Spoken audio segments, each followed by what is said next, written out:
involving a warrant of arrest of 5 police officers, including Senator Ronald Bato de la Rosa. Of late, there has been a rumor, once again, that the Vice President will in fact be issued by the ICC a warrant immediately. So, alam natin na si VP Sara ay nandun sa listahan. Pero alam ko na nasa ibaba siya, no? Doon sa mga pinangalanan. Ngunit, ilang araw nakalipas, may mga report na siya na ang uunahin. Where did you get this information, ma'am? Nasusunod si VP Sara na arestuhin? Uso naman ng chismis ngayon. Chismis rin po. Meaning no credible source, ma'am? Not yet. A few incredible sources, but nevertheless, we have to pay heed. And let me make it clear, I will oppose that warrant with everything I have. Foremost, the administration has said time and time again through the President himself that the ICC has no jurisdiction in the Philippines. Therefore, any warrant of arrest by the ICC cannot be enforced in this country for lack of jurisdiction. It is nothing, that warrant from the ICC, but a mere scrap of paper. Walang bale yun. In addition, there's no basis for the Philippine government to cooperate with the Interpol in enforcing an ICC warrant. The mere fact that the void warrant is transmitted through Interpol does not make it less void, does not make it valid.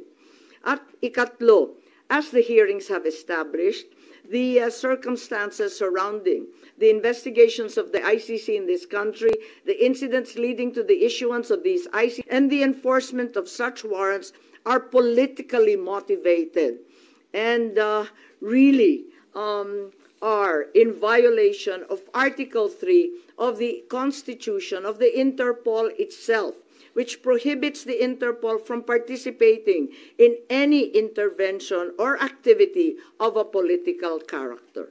Ma'am, sabi niyo, you will do everything para harangin sakaling magkaroon na rin ng arrest warrant laban kay VP Sara. Ano ba mga action ang gagawin niyo? Wala tayong balak na isuko ang soberanya ng Pilipinas at ibaliwala ang ating husgado. So hindi baka maireklamo kayo ng obstruction of justice just in case?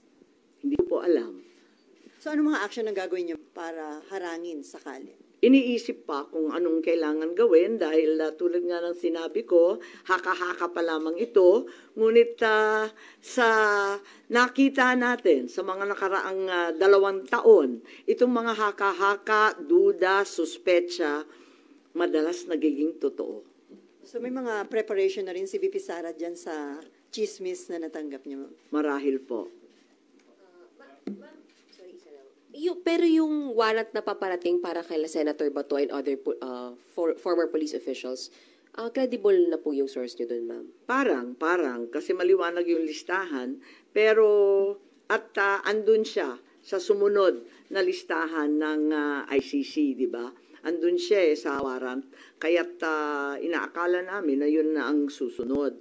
Pero hanggang ngayon, wala naman inilalabas at nagbago ang ihip ng hangin at ang balita ay si VP Sara. Ma'am, kanina nabanggit niyo po kanina na part ng diversionary tactic yung paglabas ng issue ng supposed paid trolls ng Chinese Embassy in Manila.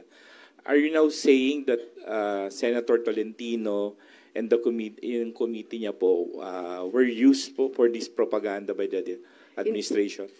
Ay hindi ko naman gawain bumatikos ng kapwa senador, pero ang alam ko may utos talaga sa admin media na i-divert at mag-squid tactics ng bonggang-bongga, i-divert sa iba't ibang balita, tulad ng mga sagupaan, yung fake news nga na tinake over na, yung kung ano-anong mga isla at islet, tapos yung balita ng 20 pesos rice, sinabay-sabay para ilayo sa tunay na problema.